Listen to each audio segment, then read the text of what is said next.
Hello and welcome, fellow Wasteland survivors. I'm Dean, and it is really great to see you guys back for today's video. Over the last couple of videos, we've got quite a bit of the main settlement done here at Abernathy Farms. And I think it's time to get back onto this Enterprise itself and get some of the interior work done. So, in today's video, we're going to get started on that. Okay, before we get going, I've got some really exciting news to tell you guys. Over the last couple of months, our community has really been growing quickly. And because of that, we've met quite a few really great builders. One of them being Insane Sheklador. Of course, I've featured a couple of his ideas on a few of my videos. If you haven't seen his channel, go check him out. I promise you will learn something that will help you out in your build. Also, in the last month, I've met another highly energetic young man, Draco Invictus. His channel is a must-see, very entertaining. Go check these guys out. You won't regret it. I'll link their channels in the description below. Now, the final builder I'd like to mention is somebody who's a little more popular, and you may already be subscribed to him, and that's the gentleman at the Schooled Zone. I believe his name is Paul, and if that's incorrect, I do apologize. Now, I do consider myself a master builder, and I really didn't think there would be anything there I would learn, and boy, was I wrong. Learned a couple of things, and one of his tips we're going to see in our video today. Also, he's having a settlement building contest, and I've decided to enter this build in that contest. And maybe a few other people can enjoy what we've been doing over the last couple of months. Okay, it looks like Broken is tired of me talking and has already started building. So, let's get going on this. Now, I know in a previous video we've already put the floor in, but it didn't work out the way that I was planning on it. It left a little bit too much of a gap between the top of a wall and the ceiling that's above our heads right now. So I'm going to go ahead and lift the floor back up to its original position. Now it is 6 floors from the front to the back, and it is 6 floors from the side to side. But because of the way that the saucer is built, the side angled pieces will not line up completely straight. And as you can see, I put a 1/4 floor in and offset the floor by a 1/4 floor. Now, if I put a 1/4 floor in right here, you can see that the middle of this floor I'm standing on is actually the middle where these two walls join together. And a 1/2 floor will fit right in there. And we'll use actually the barn floors to do that.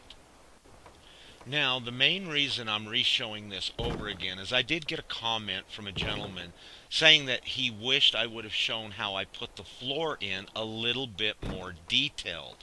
He didn't fully quite understand how this all dropped in. So hopefully this will help that gentleman out, and I'm sorry I can't remember his name, and, you know, kind of give him a little bit better idea of how these pieces all snapped in. Now that we've got the 1/2 floors all the way around, we do have some little corner pieces that we can't fill. But guess what? These little curved metal floors that we find in the concrete section drop right in there and fill everything up nicely. And even though our saucer is curved, our floor is completely solid from one end to the other. And we didn't have to stack anything on top. And that is how you put a floor into a curved structure. And now we can see it from underneath, and it does look a lot better all integrated into the walls instead of, you know, 1 floor thickness below it. Yeah, I'm much happier with that. And it'll help us out a little later in the build too when we're putting walls in. Okay, and what do you know? It's time to put the walls in. Now, I'm doing these all by hand. I'm not snapping anything in, and I'm just aligning these up with the ceiling. Now, when I did this, this took a lot of time and a lot of patience. I had to keep checking and looking and trying to make sure everything was lining up correctly. Now, if you notice, I'm grabbing this end of the wall and looking down at the floor. By doing that, it'll help keep the wall from snapping. If you see, it tried to snap right there. And if you kind of grab that wall really anywhere else, it'll just continuously keep trying to snap onto that other wall. And I'll just go ahead and place these type of doors in all the way around our saucer section until we get back towards the elevator. And right here we can see they're all in, and we've got this really neat little gap between the top saucer section and the lower saucer section, and we need to fill that. So I've got a pretty good little tip for you guys. We're going to use gun racks to do it. Okay, now what is really super sweet about this tip is actually how easy it is to do. All we need to do is take a gun rack out and place it on the door. We're going to drop it down about the thickness or the height of one of these gun racks, and then we can snap one above it. We'll keep adjusting our lower marker until we get the top one to snap where we want it to go. And once we do that, they'll all just snap together very nicely. Now, what's excellent about the gun racks is they have an extremely forgiving collision area to them. They will penetrate a lot of objects quite far. And I'll just put this on fast forward real quick where we can see, a few more of these getting covered up. This really took no time at all. It was just a little bit of aligning the bottom marker and then snapping everything else into it. Alright, the next thing we're going to want to do is get a couple of walls put in. Now, the best way to do this is to actually use a ladder. Well, I shouldn't say the best. I should say the most easiest forgiving way to do it. For some reason, the ladder will allow a lot larger collision area with objects. And as you can see, I'm trying to place this wall into other walls. And look at that, it's not red at all at any time. So just extremely easy to line walls up and integrate them in together, especially if you have something a little longer than a regular wall. Okay, now we needed to put those walls in real quick before we continued the rest of our gun racks. Now, since there is no door or wall there to snap our gun racks on, we have to use group select and this concrete pillar to do it. What I've done is I've already aligned up where I think it needs to be height-wise, and we've brought it into the build. I've lifted it up, and I'm using the gun racks to collide with the ceiling to line it up the best I can. Once I think I've got it where it needs to be, lower it down and go ahead and place it. Now, those aren't actually the gun racks we're going to use. They're just markers. We're going to snap other gun racks onto the top of that, and that should match up nicely. Now, this isn't actually the way that we're going to end up doing it, and I don't know that yet because I haven't seen this big-ass gap that is above our head between the gun rack and the ceiling. And as you can see, it's got a pretty serious gap there. So we're going to need to bring those in singular. In other words, 4 different times. Now, since I already know how high I need to be, I'm going to actually build a jig so I can repeat the same height process over 4 different times. Then we can go ahead and grab our single piece and run it in quite easily. Now, once we get it in there, it's just a matter of lining it up, snapping our other gun rack on top, and yeah, we've got just a slight gap between it and the gun rack we just put in, but I think another shorter gun rack will snap right in, and sure enough, it does. Has a little bit of the ceiling sticking out, but nothing major. I can live with that, and it looks excellent. Okay, now that we got all these walls in, let's get up to the bridge and get our floor in. What I've got here is actually some ceilings in because they're a little thinner than the thickness of a floor. But it's still not quite working out well. I can't get it to line up nicely. So I think we're going to need to build something off-site. So I've made a little mock-up build of what our bridge looks like off-site. Now, I've also got another idea where I think we can use this lower part as our transporter room. And then the ceiling of this would actually be the floor of our bridge. And by doing this, I can actually fill up our ceiling part the best that I can. Now, by doing it this way, we're not hindered by all the other objects that are at our build. And so it's a lot easier to just maneuver all of these pieces around till we can fill this area up the best that we can. There are still going to be a little bit of gaps left. There's not going to be much we can do about it. We are off about the thickness of a concrete wall here in the front. So I'll just go ahead and use the concrete half wall and pillar trick and move that up forward so it matches. We'll just have a gap between this half a floor and the rest of the floor. But I don't think it'll ever be noticeable. We're going to put some carpets up there, and with that covering it, you won't see it from the top or the bottom.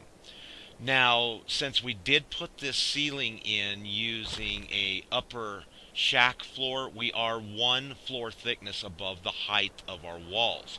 We could have dropped this a couple of different ways. I opted to just group select it and then manually move it down to about what I think it needs to be dropped. And I can put a wall in just to make sure that I'm, where I want to be. Not too low, not too high. And I think that'll work out fine. So now all we got to do is just replace the rest of our walls. Alright, this next part I really apologize. As I was putting the carpets up, a rad storm moved in. And I really didn't notice it. When you get to building, sometimes you just get focused on stuff. And like I said, I do apologize. Now, I've already put a couple of carpets together and placed them on top. But there is a little bit of a gap on the side where we need some more carpet. Plus, I want the carpets to stick off the edge about one of those tiles on the carpet. So I've just group selected it, moved it over, and I'm placing them up and down until I can align it up the best I can. This is where the bridge is going to be up here, and this is going to be very noticeable, so we definitely want this aligned up, as nice as possible. And as you can see, a little bit of the carpets are sticking off the edges.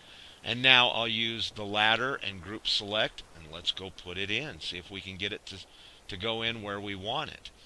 Now, the area here is pretty tight and compact. And it did take me several times or attempts to get into a position where I could really see well to line this up. I did save before I started this just in case, but I actually got it in on the first try. And it's off a little bit, but I don't think it needs a reload and another try. I think that looks good. And this is where our transporter will be, and the bridge is right up above our head. Okay, let's take a look around the edges and see how much the carpet's actually sticking out. And, it is a little bit, but I don't think it's going to be all that noticeable. With the way our floors are integrated and everything running in every direction, yeah, I really don't think that that's going to be too noticeable. Now back up at the bridge, we can take a look at it. Yeah, that looks excellent. That looks a lot better. I'm a lot happier with that. Alright, let's work on our view screen, and I think we're going to make it out of these light boxes. We're going to try to make a little animation that goes on our view screen from the inside. Now, the box that we're going to build is going to be 9 light boxes high by 15 light boxes long. And we're just going to make an entire square, and hopefully this will fill up that open end of the bridge part of the saucer section. And once I can hurry up and get all these in, I'm just counting them to make sure I'm the right length and right height.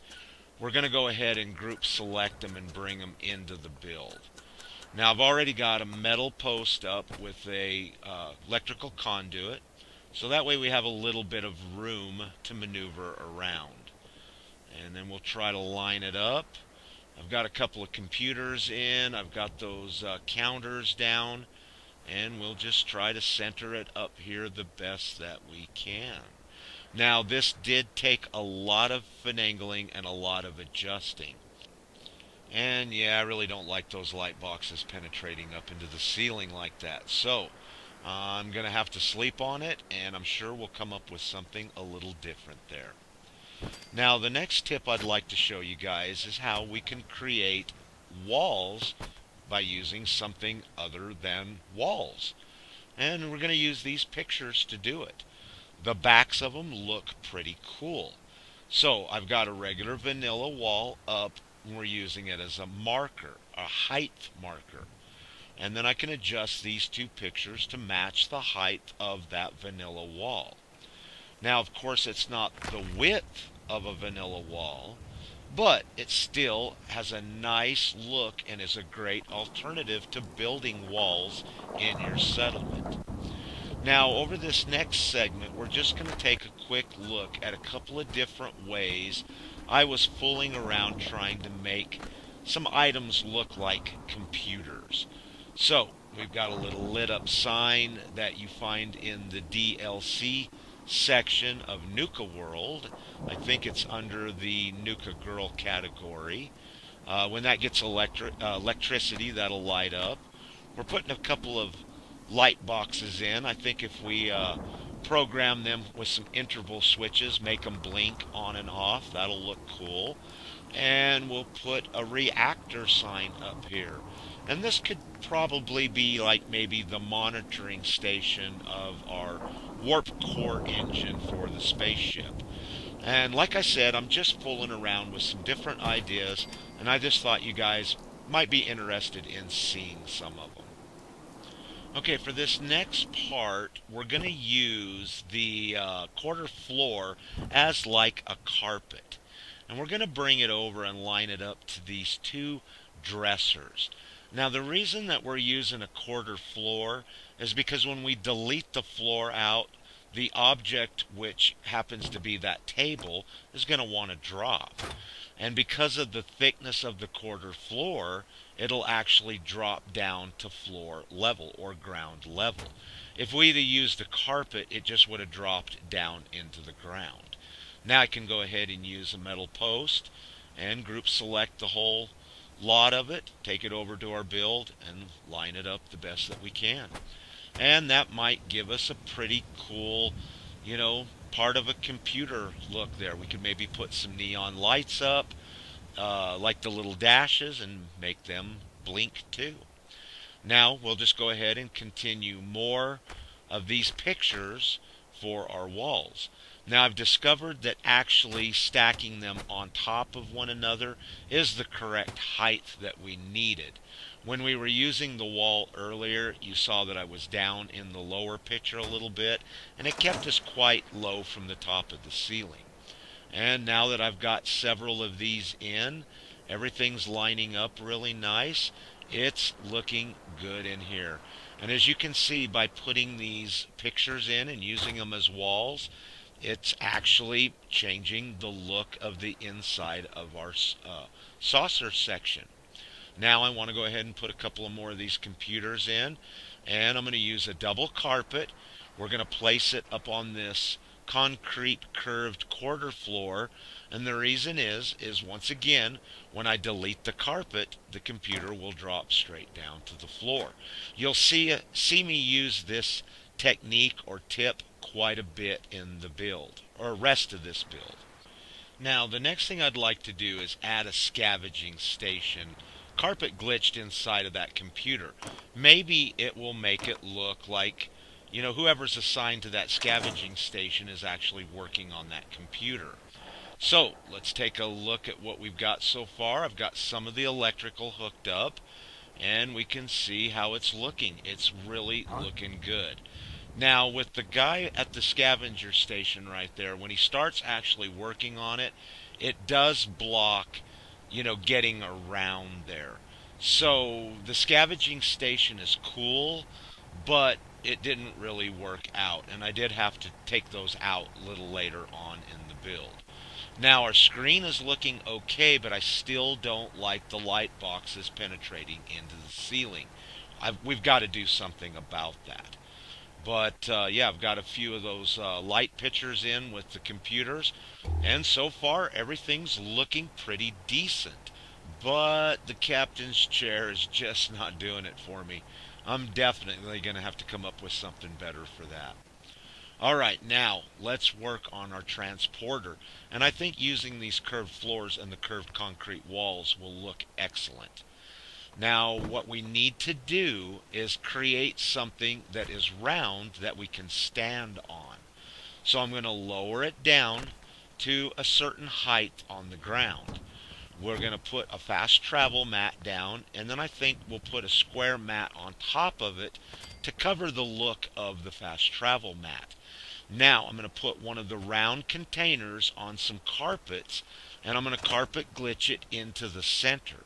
And once I've got it lined up, I can delete the first carpet and it will drop down, and that gives us a perfect little platform to stand on that, really has a cool look to it. And we're just using that container.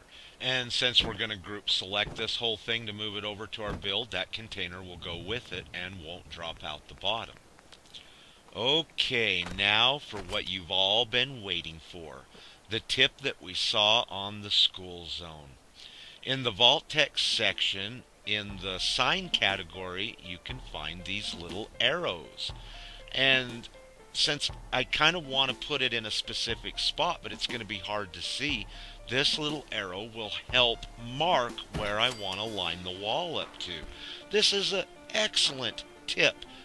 Thank you, School Zone. Now I can go ahead and bring this curved concrete wall over and line it up much easier because of that tip. What my mindset is here is to kind of try to make a tile look behind the transporter. If you look at the transporter in videos, you'll see it's got like little sections in the back. And yeah, we've got 3 right there. And now just bring another one over. Using that tip again on this side, line this one up to match. Now when I did get this all done and took it over to the build, it didn't actually go in.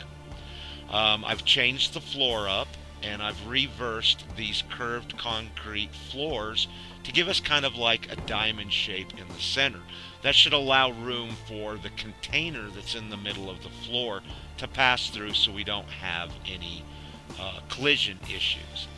Now I've taken the concrete walls off because it didn't go in, and I just want to make sure and confirm that this part of the build will go in, and yeah, it will. But guess what, ladies and gentlemen? That's the end of the video, and you're going to have to tune in for the next one to see what we actually did. So I hope I see you then. Alright, ladies and gentlemen, thank you guys very much for coming and hanging out with me today. I really do appreciate you coming, spending your precious time with me, and just like always, please, until next time, stay safe and peace.